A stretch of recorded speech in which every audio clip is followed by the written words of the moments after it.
With a unity of mind, a unity of purpose, the students gathered in a common belief that they are one.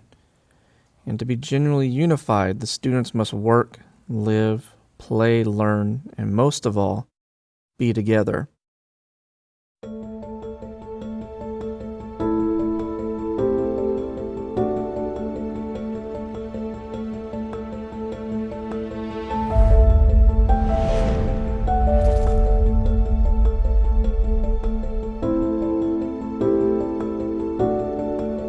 It's rare that students in today's generation truly know the history of San Felipe del Rio Consolidated Independent School District. What's even more inconceivable to our young generation nowadays is that 50 years ago, our parents, grandparents, and perhaps even our great-grandparents lived in a time when they attended or worked in one of two entirely separate school districts.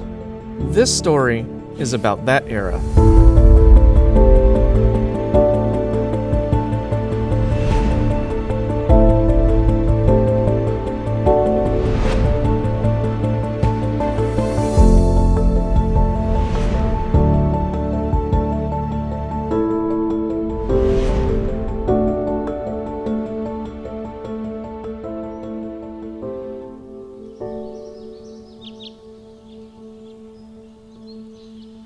The beginning of a forced period of transformational change that would divide and unite our schools, our families, and our neighboring communities at the same time.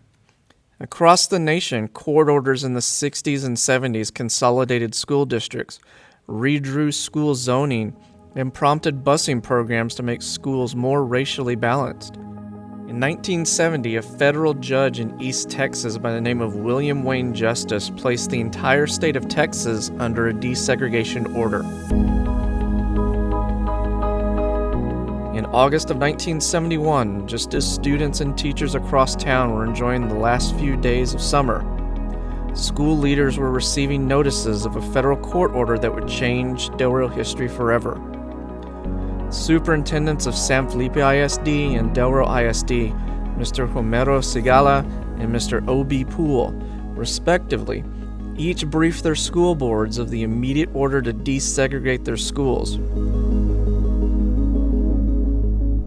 Anyone who remembers witnessing this dramatic period of school integration decades ago remembers hearing the news that their schools and traditions that they so eagerly looked forward to in the coming school year would soon be coming to a screeching halt. Following the federal court ruling in 1970, both independent school districts were suddenly faced with a series of questions and concerns. What would become of San Felipe ISD? What would become of Del Rio ISD as these two districts were forced to go in and integrate, merge, and consolidate? One of the biggest issues was how would two school boards and two superintendents ultimately come together? And that would ultimately be decided on September 2nd of 1971, and when all 11 members of San Felipe Del Rio CISD would meet for the very first time to take the oath of office and begin the process of transitioning traditions, mascots, student leaders, and above all, heal a wound that had been created in the city of Del Rio over this particular consolidation order. It would take nearly 50 years for that wound to go in and heal. From Wildcats and Mustangs, we eventually became the mighty Rams and Queens, because together, ultimately, we dare mighty things.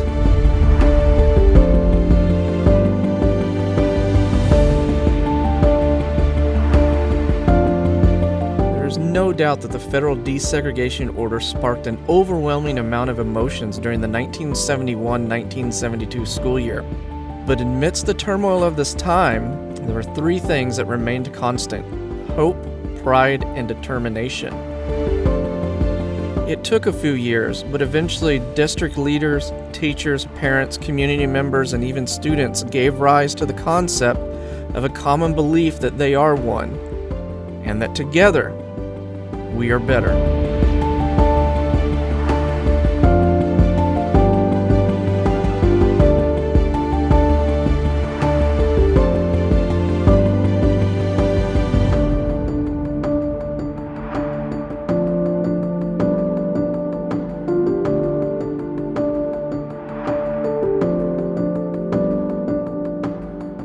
With a unity of mind, a unity of purpose, the students gathered in a common belief that they are one. And to be genuinely unified, the students must work, live, play, learn, and most of all, be together.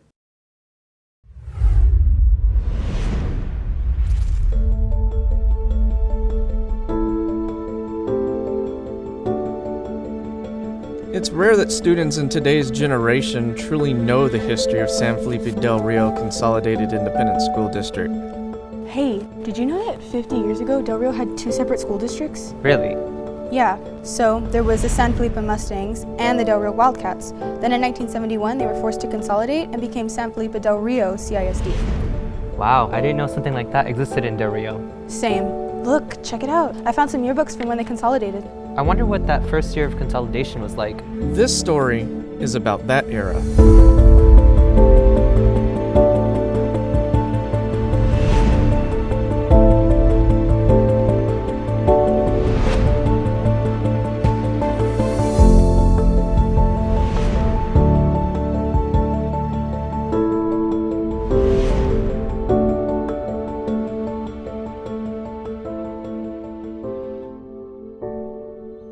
It was a new school year and a new era.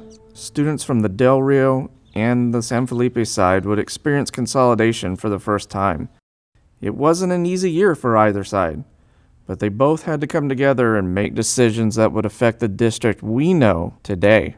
Hi, my name is Julio Ramos. I'm a local person. I was born and raised in Del Rio. I worked there at the high school for all those years between 65 and 71 when consolidation hit, and so my job then was to bring those two student councils together and make some decisions, put certain things on the ballot for the student body to vote on, and go from there.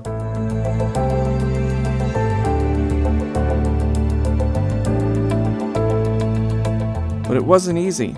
At the time, there were 2 sets of students who participated in the student council, members from the San Felipe side and members from the Del Rio side. Because consolidation was already a controversial topic at the time, the students didn't see eye to eye on a lot of the decisions. We did the blue and white pretty easily at the beginning of the year, but we were not allowed to change the mascot name right away. So that first football season, it was strictly Wildcats, Del Rio Wildcats. And of course, San Felipe students felt left out. It was interesting to say the least, trying to get all these things done as far as the different choosing mascots, school colors, so on and so forth. And the little intricacies that were involved on a day-to-day basis is, it was something else. The problems started creeping in a little bit when we get together. And I don't want to dwell too much on it, but I have this one story that I remember is we seemed to have trouble when we had assemblies. I don't remember very many conflicts until we got to the homecoming pep rally, and that was a booger. And on that last pep rally, we had the band playing the old Del Rio High School song. And our students in Del Rio from San Felipe started singing their song. And so there was that conflict, which caused students to start shouting at each other and being verbally abusive, of course. And so pretty soon it erupted into an all-out fist fight. This all happened in the gym area. Of course, when you get that many kids together in the high school gymnasium and you have 2 sets of cheerleaders and 2 principals, and everything, and of course, we're playing under Del Rio High at that point. I remember how it started, why it started, and I remember the chaos that happened. At the time, for some reason, those pep rallies were staged such that all the students were on the gym floor standing. they weren't in the bleachers. And so that caused for a lot of body-to-body, shoulder-to-shoulder contact. So anyway, it erupted into a major battle. I know that, and I can only imagine that there were other people involved in trying to settle them down, but we worked hard to try to get them settled. And we did to some extent, but they started moving out from the gym area onto the cafeteria area. And it erupted again out there. Some of my friends that were in the medical areas, they were getting ready to go study nursing. They said that the emergency room was pretty packed after every pep rally, because kids would get hurt and get sent to the hospital. So we looked for ways to try to get everyone to cooperate and be become one. I remember that night at the football game, the entire stadium was surrounded with DPS officers, National Guard troops, so on and so forth, for that one football game. And so it wasn't the crowning highlight of our senior year, so to speak, but it was the most memorable for me, aside from the other little incidents that happened. 1971 wasn't an easy year for the students of Del Rio High School. Administration needed to figure out a solution to help the students come together. So almost immediately, the administration asked that we start doing something about changing the mascot name. Specifically, when we were in the student council meetings, Mr. Ramos was there, and actually he was one of my science teachers that year. And it was, you had the San Felipe kids and Del Rio kids, and any item that would come up, it would be split right down the middle. The students from Del Rio, the old Del Rio school, submitted all cat-related mascot names, and the San Felipe students offered horse-related names, stallions and broncos and stuff like that. And so we tried to start that up as an election on those names, but we knew right away that it wasn't going to work. We were going to go back to the same old things because there was so much friction. Having a difficult time trying to come up with a mascot, Ramos requested that both superintendents review the mascots that both sides had come up with. They rushed over and they said, this is not going to work, so start all over. So we asked the student body for more nominations. I said, well, this time don't include any cats or horses. So sure enough, we got a slew of them. We got at least 24 nominations. We were pushed to get this thing done. And eventually we got it done. Whether we wanted it that way or not, that's the way it turned out. With a list of about 24 mascot recommendations from both sides of the student council, Mr. Ramos was ready to present them to the board. The top three options were the Blue Devils, Lakers, and the Rams. The board said, Blue Devils? We don't go with Blue Devils. And so at the time, of course, I think this part of the world was very big on goats and sheep. In fact, they called it at one time the wool and mohair capital of the world.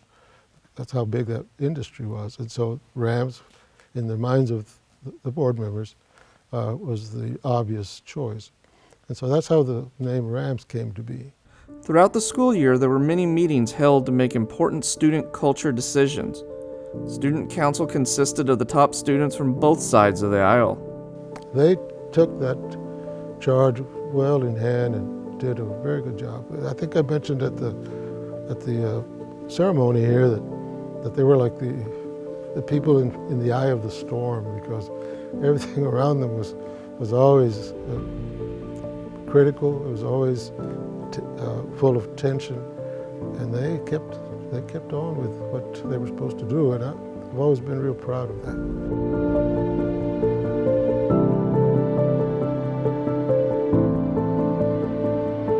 We wanted to hear their thoughts on what they think of SFDR CISD today. We also asked Rudy Rodriguez, former Wildcat, and Linda Polanco, former Mustang, their thoughts as well. Well, the way I see it now, it's great. because I see a lot of fans now at the Ram Stadium, and and everybody's together. I went with them not too long ago when they had the homecoming.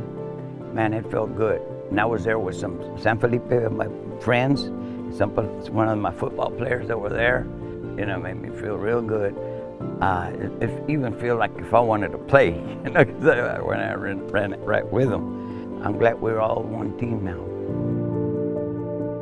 I think my thoughts is the best thing that happened. But I see a lot of improvement that the students have from what we were. When we were, I'm thinking when I was in high school, I wish we were consolidated in my years, because we lost a lot of things that we could have had. But I think it's great that what happened, the consolidation. It is the great thing that happened to Del Rio and San Felipe. I'm amazed still to see a lot of the designs that we picked way back in 1971.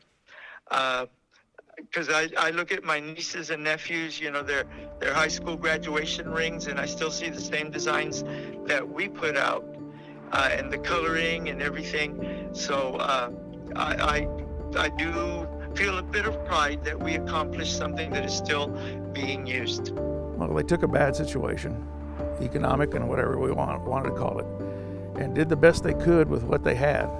Now we're progressing. We still need to catch up in a few areas, but we're a lot better off than what we were back then. I believe there's more avenues available to kids nowadays than we had when we were there. Of course, technology, so on and so forth. But it has to evolve. It has to evolve. I really appreciate the effort, the work, the dedication, and the progress that I've seen with the school district. I think that some of the difficult political tensions that arose from consolidation and continued for some time have been difficult. But I like what I'm seeing now, and I like that this building is so great. I think I mentioned earlier to Mr. Luna, at least, that I was a principal here for 3 years in this building. And so I know what you all have done to this building and for this building. It's an amazing place. So yes, I'm very happy to see Del Rio minds at work like this.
Rolling sound. Action!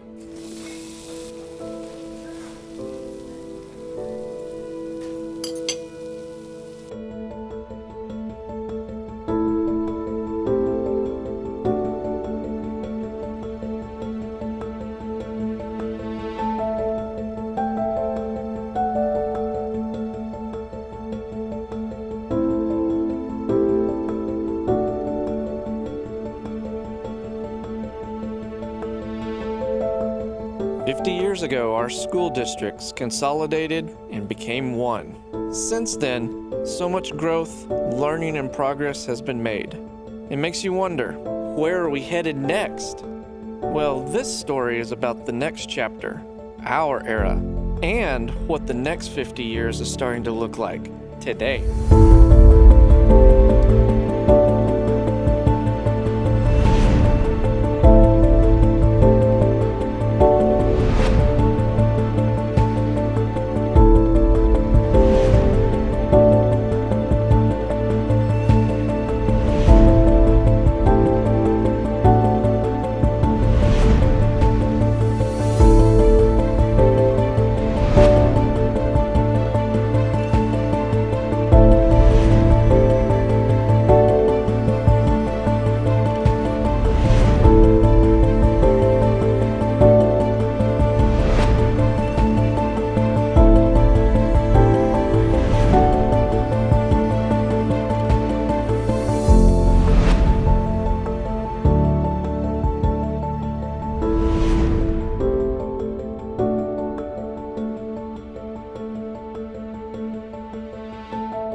My name is Lauren Cardenas. I've been a math teacher here at Del Rio High School for 8 years, and I'm also the co-head robotics coach. My name is Rocio Faz, and I have worked for SFDR for 20 years. My responsibilities include to guide students to graduate on time with their high school diploma, but with early college, I also guide them to graduate with college hours leading up to an associate's degree. I'm Ricardo Rios, and I am the head band director and fine arts coordinator for SFDR. My name's William Davis. I am extremely fortunate to be a teacher at the CTE Center. I teach classes related to science, technology, engineering, mathematics. My name is French McCray Jr., and I am the director of athletics for the school district. I've known a lot about consolidation. My parents, one went to Del Rio High School and one went to San Felipe High School. And they were both in high school when consolidation happened. So growing up, I heard everything about all the craziness of it. And to know today where the high school is at, where everyone was able to come together, it's inspiring. Just in the past 10 years, school spirit, I feel, has come a long way. I graduated from Del Rio High School in 2010. And just from then to now, it's been great seeing the support that the community has, not just for the football team, but for all of our programs. I see everyone coming out for soccer, for basketball, for baseball. For robotics, we have a huge backing as well. So to see the community come together for our programs, it's exciting to see how that will continue over the next 50 years.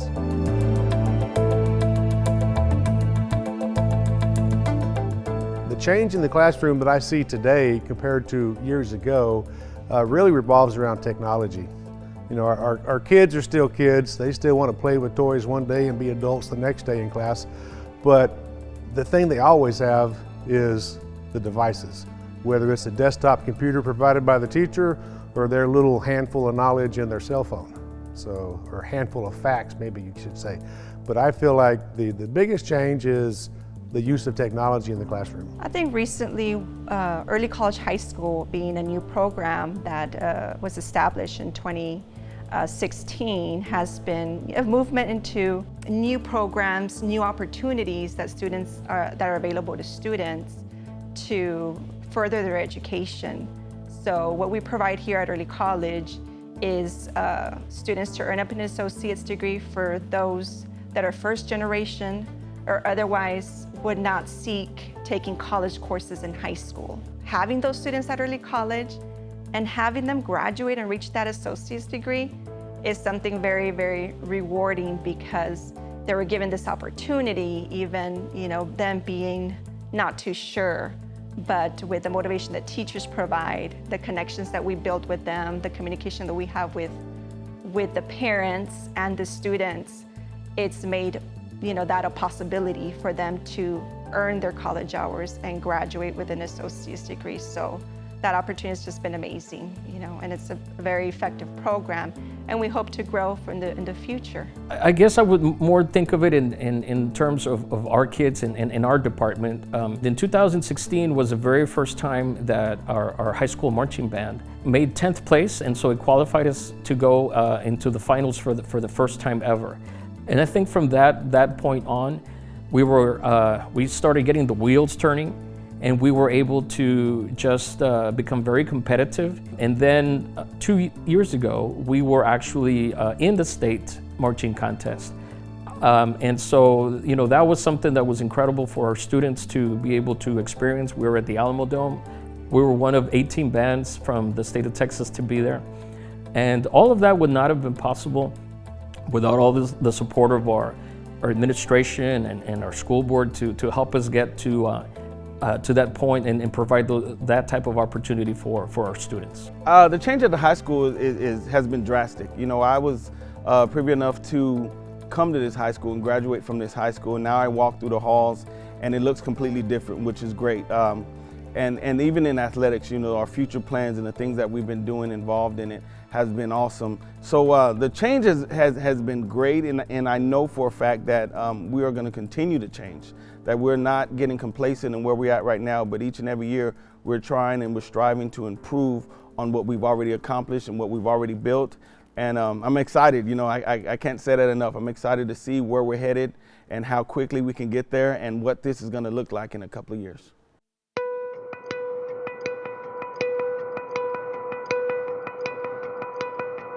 "50 years from now, I see the district moving towards maybe building more academies, especially like in the science, STEM fields. We're going to keep seeing that community growing, embracing what we have here at the high school, and encouraging our students to know that the limits are endless. The possibilities are endless for what they can achieve. Our district is going to be wherever our current students take us. Our current students are going to be the leaders, the politicians. They're going to be the decision makers 50 years from now. I can only imagine how far CTE will go.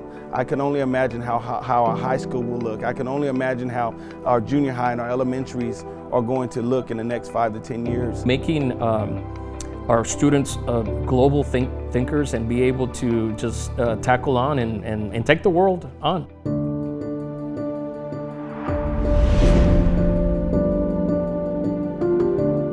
50 years from now, I see the school district being one of the most competitive school districts in the entire state.